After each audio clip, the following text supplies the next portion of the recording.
100% किसान को नुकसान होगा। अगर भूमि आपके पास से चली गई, आपके पास कुछ नहीं रहेगा। स्वयं आप नस्ल और फसल दोनों हमारी खत्म हो जाएंगी। हमारे गुआंढ है, हमारा भाईचारा है, इधर हमारे भाईचारे को खराब करने के लिए, हमारी किसान को उनको तोड़ने के लिए ये भारतीय जनता पार्टी ने एक बहुत। नमस्कार साथियों, मैं संदीप भारद्वाज। फिलहाल अड़ेवा में हमारी टीम मौजूद है। हमारे साथ मौजूद है राजीव गांधी, पंचायती राज जिला अध्यक्ष बंसीलाल गोहिया जी, जो कि आजकल एक खास मुद्दा चला हुआ है। पिछले बीते दिनों में एमएलए साहब जो उचाणा के, उन्होंने बड़ा दावा और बड़ा खुलासा कराया था कि आईएमटी आ रही है उचाणा के, जो किसानों के लिए समृद्ध बहुत ही खुशखबरी की बात है कि आईएमटी आ रही है और किसान इससे खुश होंगे। आसपास के युवा उनको रोजगार मिलेगा और बहुत सारी तरक्की उचाणा हल्के में होगी। इसी खास मुद्दे पर लेकर तमाम जो साथी है और किसान भाई भी है, वो साथ में इसके पक्ष में भी है, विपक्ष में भी है। विपक्ष में क्यों है? विपक्ष में ऐसे है कि वो जमीन अधिग्रहण का मामला सामने आ रहा है। तो इसी कड़ी में हमारे साथ बंसीलाल गोहिया जी है। सबसे पहले राम राम जी। राम राम सभी आपके दर्शकों को। और कैसे हो बंसीलाल जी? बहुत बढ़िया सर। तो आजकल उचाणा के विधायक देवेंद्र अत्री ने यहाँ पर प्रेस कॉन्फ्रेंस करी थी कि उचाणा के लिए, उचाणा के जो वासी है, उचाणा के जो युवा, उचाणा के जो किसान है, उनके लिए बहुत बड़ी खुशखबरी है कि रोजगार के साधन उपलब्ध होंगे। आईएमटी आ रही है, मतलब बहुत बड़ी बात आ रही है। तो उस विषय पर आपके क्या विचार है? देखिए, विधायक जी ने जो बात कही है, शायद मेरे हिसाब से हमारे को इस उद्योग का कोई फायदा नहीं होगा। हमारे को बिल्कुल 100% किसान को नुकसान होगा। जो हमारी किसानी फसल और नस्ल की जो बात थी, वो बिल्कुल अब ये स्थिति में हम आ गए हैं कि खत्म होने पर आ गई है। मान लो जो भूमि अधिग्रहण का जो मामला ये 14-15 गांव का आया है, तो गांव की जब पूरी की पूरी जमीनें चली जाएंगी, और मैं तो देवेंद्र अत्री जी को ये कहना चाहता हूँ कि गांव के गांव को बर्बाद करने में आप अपना इतना बड़ा योगदान दे रहे हैं कि पूरे के पूरे गांव की जमीन ही चली जाएगी तो पूरे पूरे परिवार बिखर जाएंगे। अगर जमीन नहीं रहेगी तो परिवार कहाँ से रहेंगे? आप भी समझते हो इस बात को। जी एक बोल रहे हैं युवाओं के लिए बहुत बड़ी मतलब मौका है कि जब यहाँ पर इंडस्ट्रियल फैक्ट्री आएंगी, उद्योग धंधे शुरू होंगे, तो युवाओं को रोजगार मिलेगा और जो कीमत है जमीन की, वो ज्यादा कीमत में यहाँ पर आप सेल भी कर पाओगे। तो उस मामले में भी कह रहे कि बहुत बड़ी बात है। देखिए, जमीन की अगर बात करें तो पहले नेशनल जो हमारा ये जम्मू कटरा जो रोड निकला है, आप इसकी कीमत लगाइए, कितने करोड़ रुपए की कीमत दी है सरकार ने जी। अगर मैं बात करूं हमारे जितने नजदीकी गांव के जितनी जमीनें आई हैं, आप एक भी किसान, शायद मेरे हिसाब से कोई भी एक मरला भी नहीं खरीद पाया उस पैसे से। अगर ये जमीन सारी सरकार फैक्ट्री के अधीन कर देगी, अडानी के अधीन कर देगी, तो मैं बिल्कुल दावे के साथ कहता हूं कि 10% ही लोग इसमें भूमि खरीद पाएंगे। और वो कौन से किसान खरीद पाएंगे? जो बड़े काश्तकार है, जिनके पास 20 एकड़ है, 30 एकड़ है, 40 एकड़ जमीन है, वो साथी तो कुछ बाहर जाके खरीद सकते हैं। लेकिन सबसे मध्यम वर्ग का जो किसान है और उसके बेटे हैं, वो एक मरला भी जमीन का नहीं खरीद सकते। और जब जमीन किसी गांव की रिक्वायरमेंट हो जाती है पूरी की पूरी, मैं दावे के साथ कहता हूं, आप गुड़गांव जाके देख लो, आप रोहतक में जाके देख लो, आप दिल्ली के आसपास के क्षेत्रों में जाके देख लो, जहां बड़े बड़े उद्योग लगे हैं ना, वहां विनाश हुआ है भाईचारे का। लोगों का तो कहना है, मतलब जो गुड़गांव, फरीदाबाद और बड़े बड़े जो शहर है बहुत ज्यादा विकसित हुए हैं और उद्योग के मामले में रोजगार भी मिला है। और तो ये तो बहुत बड़ी बात की बात है कि जींद का उचाणा हल्का में इसी से सौभाग्य की बात हुई है। लोगों का यह भी मानना है। ये मैं दुर्भाग्य की बात मानता हूँ उचाणा हल्के की। अगर आप गुड़गांव में जाके देखोगे, गुड़गांव इतना बुरा हाल कहीं भी नहीं है। और क्राइम गुड़गांव में, क्राइम कैसे जी? क्राइम किस तरह से बढ़ रहा, मतलब अधिग्रहण जमीन से? हाँ, अगर हमारे पास पैसा होगा, हमारे बच्चों को इतनी समझ नहीं होती, वो गाड़ियां खरीदेंगे, वो लाइसेंस बनवाएंगे, वो इतना यहाँ पर क्राइम बढ़ जाएगा और भाईचारा बिल्कुल खत्म हो जाएगा। परिवार के परिवार बिछड़ जाएंगे। अच्छा जी। आप अगर मान लो गोहिया गांव की जमीन पूरी हो गई, तो यहाँ जो फैक्ट्रियां लगेंगी, पहली बात, एक और विशेष बात है कि हम पशु नहीं रख सकते फिर गांव में। अच्छा। दूध कहां से आएगा आपको? गांव रह गया, गांव छोड़ दिया, जमीन अधिग्रहण कर ली, तो अनाज कहां से आएगा? उन मनुष्यों के लिए, पशुओं के लिए हम अनाज कहाँ से खाएंगे? जब हमारे पास भूमि नहीं रहेगी, नहीं खेती करने के लिए खेत नहीं बचेगा, तो हम अनाज कहाँ से खाएंगे? आप मेरे को ये बताना कि भी हमारे को अनाज फिर किस हिसाब से मिलेगा?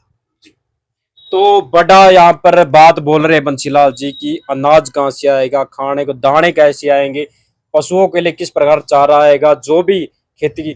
तो आप के पास ऐसा क्या ऑप्शन है? आईएमटी यहाँ पर आ रही है, बहुत बड़ी बात लोग मान रहे हैं, आईएमटी आ रही है, तो आपकी जो राय हम जाने तो नहीं आनी चाहिए या आनी चाहिए आपकी तरफ से? और नहीं, ये आईएमटी का बात ये है कि आईएमटी यहाँ नहीं आएगी, यहाँ तो अडानी जी आएंगे बिल्कुल।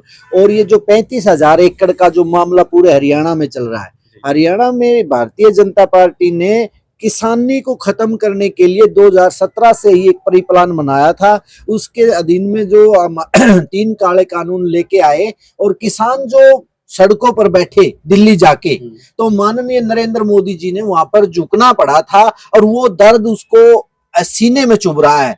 क्योंकि किसान जब तक नहीं मरेगा, जब तक उसके पास उसकी जमीन, उसकी भूमि उसके साथ है। किसान को कमजोर तभी किया जा सकता है जब उससे हम जमीन छीन लेंगे। जमीन छीनने के बाद हम किसान नहीं रहेंगे, हम एक अडानी के मजदूर के रूप में हमारे बच्चों को ये सरकार देखना चाहती है। हम इसलिए इसका विरोध करते हैं। तो विरोध कर रहे हैं आप, तो आपके विरोध से और क्या ऑप्शन है कि आईएमटी रुक जाए, या क्या आपके पास ठोस कारण है कि आईएमटी को आप यहाँ पर रोक सकते हैं? मैं सभी किसान साथियों से और मजदूर साथियों से, छत्तीस बिरादरी के साथियों से मैं एक अपील करता हूँ, प्रार्थना करता हूँ कि अपनी भूमि का जो पोर्टल इन्होंने 31 तारीख खोली है उस पर अपना पंजीकरण ना कराएं।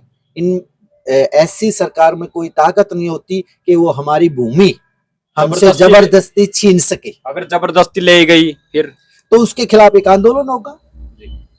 जबरदस्ती किसी किसान की जमीन हम नहीं जाने देंगे। हम किसानों के साथ कंधे से कंधा मिलाकर उनसे आगे खड़े मिलेंगे। तो दोस्तों, जो उचाना हल्के के तमाम जो गांव है, खांडा, अड़ेवा, गोहिया, हसनपुर, नगूरा और दिलवाड़ा साइड, तो ये तमाम जो गांव आओ उचाना हल्का में तकरीबन सारी जो भूमि है वो इंडस्ट्रियल एरिया के अंतर्गत आने लग रही है। और एमएलए साहब तो खुश होकर बोल रहे थे कि युवाओं के लिए बहुत बड़ी मौका है कि यहाँ पर आ रहे हैं, सौभाग्य की बात है। तो आप बोल रहे हैं निराशा और दुर्भाग्यपूर्ण है। दुर्भाग्यपूर्ण इसी होते इसलिए है क्योंकि देखिए इंडस्ट्रीज कहाँ लगती है? जहां पर बंजर भूमि होती है, इंडस्ट्रीज तो वहीं लगती है ना। और यहाँ पर तो उपजाऊ भूमि है इन गांवों की। बिल्कुल। और यहाँ पर बहुत बड़ा एक स्कैंडल चलेगा। जो हमारी नस्ल आएगी ना, युवा, हमारे बच्चों के बच्चे पैदा होंगे, वो एक गुलामी की जंजीरों में जकड़े हुए मिलेंगे। न कि देवेंद्र अत्री का गांव तो इस इलाके से बाहर आ जाता है।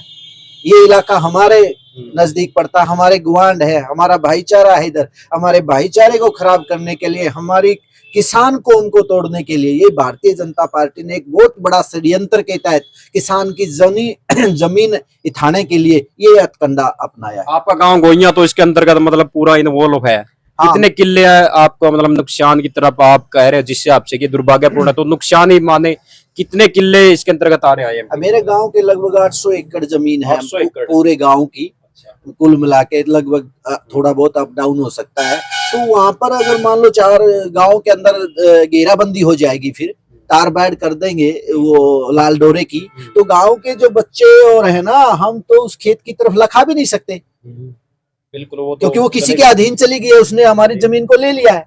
सरकार बोल रही है बहुत अच्छा मुआवजा दे रहे हैं हम, मतलब अच्छे करोड़ और 2-2 करोड़ और अच्छी कीमत में हम जमीन खरीद रहे हैं, अच्छे से किसानों को समृद्ध बना देंगे। किसान समृद्ध तो किसान खेती से होगा। किसान तो समृद्ध जब होगा जब इसको एमएसपी मिल जाएगी। आप एमएसपी दिला दीजिए। आप 2022 में भारतीय जनता पार्टी में जब सत्ता में आने से पहले एक वादा करा था किसानों से कि हम आपके दुगनी आय कर देंगे। आज हमारी आय दुगनी करने की बजाय हमारी जमीन हथियाने का हथकंडा इन्होंने अपना लिया इस क्षेत्र का। आप तो ये बोल रहे हैं हाईवे निकाल दिए, 2-2 घंटे में दिल्ली पहुंच जाओ, कटरा पहुंच जाओ, बड़े बड़े नेशनल हाईवे निकाल दिए और उनका किसानों को समृद्ध बना दिया। मतलब खुशखबरी है, लेकिन उनका कुछ कुछ एक विपक्ष के लोग हैं ऐसा बोल रहे हैं कि वो तरक्की नहीं देखना चाहते। तो आप विपक्ष के रूप में, हम बात कर रहे हैं राजीव गांधी कांग्रेस के आप जिलाध्यक्ष की, बिल्कुल बिल्कुल। तो आप विपक्ष के प्रतिनिधि के तौर पर क्या मैं कहेंगे? एक विपक्ष की बात नहीं कर रहा, मैं एक भाईचारे की बात कर रहा हूँ। और मैं एक संगठन की तरफ से भी अपने ओर से पूरा जिम्मेवारी से ये बयान देता हूँ कि इस जो उद्योग ये इस इलाके में आया है, ये इसका 100% युवाओं को नुकसान होगा, हमारे को नुकसान है, इससे बहुत बड़ा नुकसान होगा। जैसे हमारी मंडियां खत्म हो जाएंगी, जो अलेवा की मंडी है ना, ये बिल्कुल खत्म हो जाएगी, क्योंकि यहाँ का जो किसान की भूमि है, जो खेती करते हैं हम जैसे, वो तो चले जाएंगे और यहाँ पर मंडी को भी बहुत बड़ा नुकसान उठाना पड़ेगा। ये कह रहे हैं कि आसपास के जो युवा है, चाणक लगा लो, जींद के लगा लो, उनको रोजगार मिलेगा, वही बात है, तो उनको मिलेगा क्या? यहाँ पर हमारे क्षेत्र के युवाओं को रोजगार नहीं मिलेगा। मैं दावे के साथ कहता हूँ, यहाँ हमारे थोड़े ही आगे चलते डाठरत की जमीन में एक बिजली का उद्योग लगाया था इन्होंने, पहले प्राइवेट उद्योग लगा हुआ है। उसमें जब उसकी शुरुआत की तो गांव के आसपास के गवांड के युवा काम करते थे। अब उन्होंने धीरे धीरे उनको टॉर्चर करके निकाल दिया है, बाहर से लेबर आएगी। यहाँ का युवा को ये मतलब छोड़ दो, ये तो झूठ बोलते हैं कि आपको रोजगार मिलेगा। यहाँ हमारे को कोई रोजगार नहीं मिलेगा, हमारे को मिलेगा मजदूरी का टिफिन। सुबह उठा के इस चौक पे हम खड़े हो जाएंगे और कंपनी जो काम कराएगी, खेत में कराओ चाहे अपनी फैक्ट्री के अंदर कराओ, हमारे युवाओं को एक मजदूर बनाने के लिए, किसान के। बंसीलाल जी, सर्वे की हम बात करें, तमाम जो लोग हैं आपकी तरफ से कई खुशियां भी मना रहे थे कि इस तरह का जो स्वागत किया गया कि IMT आ रही है, तो आपके नजर से क्या लगता है, जो यहाँ के किसान हैं, हम उचाना हल्के की तमाम जो गांव, हमने 5-6 जो गांव अधीन आ रहे हैं, तो किसानों के हम सर्वे की निकाल कर हम बात करें, आपके नजरिए से क्या लगता है, क्या वो अधिग्रहण के लिए सहमत हो पाएंगे या अपना जो क्षेत्र वो बचा पाएंगे? वो अपना क्षेत्र में तो युवाओं से अपील करता हूँ कि अपनी भूमि को न जाने दे, अपनी जमीन को न जाने दे। हमारी मांग है, ये कोई हमारे खैरात में नहीं मिली। अगर युवाओं को मैं बताना चाहता हूँ, जो जिस टाइम अंग्रेजों का और मुगलों का यहाँ पर राज होता था, हमारे जब अकाल पड़ते थे और भूमि में मतलब उपजाऊ कम होती थी, तो जब तहसीलदार और कानूगो जब और पटवारी गांव में आड़ा दरखास्त उगाने के लिए आते थे और हमारे बुजुर्गों पे आड़ा नहीं पूगता था, तो गांव की चौपाल में उनके हाथ पर पलंग रख के ऊपर बैठ जाते थे। हम ये बड़ी हमारे को आजादी, जो हमारे को जमीन मिली है ना, ये हमारे बुजुर्गों के खून से सिंची हुई जमीन मिली है, हमारे को खैरात में नहीं मिली है। एकता वो दिखा पाएंगे किसान, अब जिस तरह से सरकार थोपने जा रही है? बिल्कुल, मैंने भी कल एक अलेवा के साथियों का वीडियो देखा, मैं उनको बहुत धन्यवाद करता हूं जो उन्होंने इस क्षेत्र में पहल करी। और जब युवा जागृत हो जाएगा, मेरे हिसाब से किसी भी सरकार की ऐसी ताकत नहीं होगी जो हमारी जमीन छीनने का हमारे से काम कर सके। तो बंसीलाल जी के कैसे विचार लगे, और कुछ आपकी तरफ से राय और संदेश आप उचाना हल्के को और उचाना के जो गांव तमाम उनको देना चाहो, और MLA साहब को ये अपने विचार जो पहुंचाना चाहो? मैं सभी साथियों से अपील करता हूं, जो साथी थोड़े उत्साहित हो रहे थे, वो एक बार रोहतक और सोनीपत में जरूर जाके देखें, जहां पर ज्यादा इंडस्ट्रीज एरिया लगे हुए हैं। वहां के लोगों से पूछे कि उनकी दुर्दशा क्या हुई है। और मैं अपील करता हूं इस क्षेत्र के युवाओं से, और प्रार्थना भी करता हूं कि भाई आप अपनी भूमि को बचाएं और इसके खिलाफ अपना एक अभियान छेड़ें। अगर भूमि आपके पास से चली गई, आपके पास कुछ नहीं रहेगा, स्वयं आप नस्ल और फसल दोनों हमारी खत्म हो जाएंगी, और आने वाली पीढ़ी आपको कभी माफ नहीं करेगी, क्योंकि वो गुलामी की जंजीरों में पैदा होंगे बच्चे। ये हम तो 5-4 करोड़ जो रुपया हमारे को मिल जाएगा, शायद हमारी तो उम्र कट जाए, लेकिन आने वाली युवा पीढ़ी की उम्र इसमें नहीं कटेगी। और मैं खासकर बोलना चाहता हूँ छोटे किसान को, कि छोटा जो किसान है, मान लो 1.5 एकड़ का, 2 एकड़ का, 3 एकड़ का, मोस्टली यही ज्यादा किसान है, अगर वो बेच देगा तो आप बाहर जमीन नहीं खरीद सकते। आपके भविष्य में जो बातें हैं मैं वो बताना चाहता हूँ। हमारे बच्चों पर एक बहुत बड़ी तलवार इस सरकार ने षड्यंत्र के तहत लटका दी है। आप सचेत हो जाओ, आप जागरूक हो जाओ, और सभी युवा साथियों से, मेरे क्षेत्र के साथियों से और बुजुर्गों से भी मैं अपील करता हूं कि बच्चों को समझाने में ज्यादा से ज्यादा भूमिका निभाएं कि जमीन हमारी माँ है और माँ को कभी बेचा नहीं जा सकता। तो क्या बड़ा आंदोलन का रूप देखने को मिल सकता है आने वाले टाइम में? बिल्कुल, अगर सरकार कोई ऐसा कदम उठाएगी, जबरदस्ती करेगी, तो इस क्षेत्र में बहुत बड़ा आंदोलन होगा, और हम जमीन को किसी कीमत पर यहाँ अधिग्रहण नहीं होने देंगे। तो तमाम साथियों, आपने बंसीलाल गोहिया जी की जो आवाज आपने सुनी है, इन्होंने अपने विचार रखे हैं। जमीन और जमीर बिकने नहीं देंगे। सरकार अगर जबरदस्ती करेगी, जिस तरह से अधिग्रहण करने की बात कर रही है, तो बड़ा आंदोलन का जो रूप है वो लेने जा रहे हैं। और जो नस्ल और फसल बचानी है, तो इनके अभियान के साथ ये बोल रहे हैं कि जुड़िए, और तमाम जो साथी है उनके पास ये वीडियो शेयर कीजिए। दोस्तों, आपको आपकी क्या कुछ राय है इस भूमि अधिग्रहण के ऊपर? IMT जो आ रही है, क्या खुशखबरी है या कुछ गलत है, नुकसान है? आपके विचार कमेंट में जरूर दीजिए दोस्तों।